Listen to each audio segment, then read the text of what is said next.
Shalom saudara, pada waktu kita membaca berita-berita tentang virus corona, ternyata angka penularannya semakin luar biasa.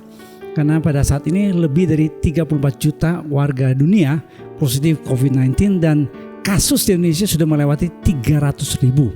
Ini menyebabkan lebih dari 1 juta orang meninggal dunia dan nyaris 11.000 orang meninggal dunia di Indonesia. Dengan keadaan yang seperti ini, saudara, orang mulai bertanya-tanya sehingga lahirlah yang disebut dengan teori-teori, salah satunya adalah teori konspirasi. Sebuah studi di Amerika Serikat dilakukan oleh Pennsylvania University mengatakan bahwa sekitar 62% orang Amerika Serikat mempercayai teori konspirasi virus corona. Bima Arya, wali kota Bogor, mengatakan 19% warga kota Bogor percaya teori konspirasi dari COVID-19 ini. Dan katanya di Indonesia ada 3 teori konspirasi yang beredar dan orang mempercayainya. Yang pertama, katanya ini sengaja dibuat dari sebuah lab di Wuhan, China. Yang kedua, ini adalah buatan dari Bill Gates. Karena katanya Bill Gates pernah ngomong beberapa tahun yang lalu tentang yang namanya virus yang akan melanda seluruh dunia. Dan yang ketiga, katanya berasal dari luar angkasa karena katanya komet yang jatuh di Wuhan itu Oktober 2019 sehingga ada kaitannya dengan adanya virus corona yang dimulai dari Wuhan. Menarik lagi saudara, mengapa orang percaya teori konspirasi? Ketika orang meneliti, salah satu peneliti dari University of Kent UK, Karen M. Douglas, menemukan bahwa orang-orang yang percaya pada teori konspirasi karena mereka ingin memiliki perasaan aman. Dia menemukan dari semua teori konspirasi bahwa pesan umum yaitu apa? Perasaan aman dan kontrol yang ditawarkan oleh teori konspirasi. Jadi orang pengen percaya teori konspirasi karena pengen punya rasa aman. Saudara-saudara, ternyata sebenarnya orang-orang percaya punya rasa aman yang luar biasa. Memang kita tidak tahu saudara apa yang terjadi dengan situasi yang kita hadapi saat ini. Berakhirnya kayak bagaimana nanti, kapan berakhirnya dari virus corona. Tapi satu hal yang pasti, kalau orang mencari-cari namanya rasa aman dan percaya pada teori konspirasi, kita punya pengharapan dan kepastian yang pasti, yang kekal dalam Kristus Yesus. Karena kenapa? Ujung-ujungnya saudara, akhir dari segala sesuatu yang terjadi dalam hidup manusia adalah apa?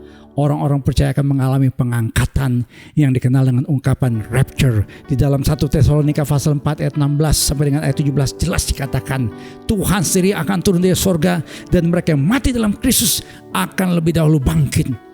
Dan kita yang hidup yang masih tinggal akan diangkat bersama-sama dengan Tuhan di awan menyongsong Tuhan di angkasa untuk selama-lamanya.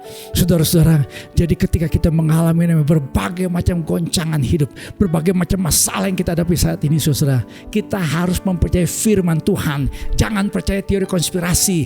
Gereja Betel Indonesia secara resmi sudah mengatakan kita sebagai orang-orang percaya tidak mempercayai teori konspirasi. Yang kita percaya adalah janji Tuhan. Kita percaya kepada apa yang Tuhan katakan. Firman-Nya berkata bahwa setiap kita harus setia sampai pada akhirnya, supaya mahkota kehidupan diberikan buat setiap orang yang percaya kepadanya. Yang percaya katakan amin. Haleluya. Puji Tuhan. Saudara-saudara, supaya kita tetap setia dalam situasi yang sulit seperti ini, saudara-saudara harus tetap mengikuti ibadah, harus tetap berdoa. Dalam minggu ini kita punya minggu yang istimewa karena ulang tahun GB Ebenezer yang ke-65 dan HUT ya 6 Oktober juga tanggal yang sama, HUT Gereja Betel Indonesia yang ke-50, jubileum dari Gereja Betel Indonesia. Sehingga saudara nanti hari Minggu ada sedikit jam 10 khususnya di live streaming, ada sedikit ya semacam ibadah ucapan syukur ya, potong tumpeng ya. Nah, kita nggak tiup lilin karena pandemik virus corona, harus hati-hati dengan droplet ya. Jadi hari Minggu ada sedikit ibadah yang khusus spesial ya, baik ibadah yang pagi kita mulai bisa akses ya. Saudara akan menemukan ada nuansa yang berbeda, kita akan merefleksi kembali dan melihat bagaimana tangan Tuhan telah menolong kita selama bertahun-tahun. Saya bersyukur karena rekan-rekan hamba Tuhan, saudara juga memberikan ucapan selamat, doa, semangat buat kita semua supaya kita sebagai orang-orang percaya tetap meyakini hidup dalam Kristus Yesus, mencapai visi Tuhan, diberkati untuk jadi berkat, menjadi gereja yang misioner. Saudara, kita punya ibadah juga untuk EHK, ibadah EHK jam 9, ibadah orang muda jam 3 dilayani oleh Pastor Samuel Anton dan ibu-ibu ya tanggal 10 bulan 10 tahun 2020 ya kita punya ibadah khusus ya buat ibu-ibu jam 10. Ibu Feba Avan. Ibu Feba Avan kesaksiannya luar biasa karena Ibu Feba ini melewati yang namanya terpapar virus corona dia dengan keluarganya. Dan ajaib Tuhan sembuhkan dengan luar biasa.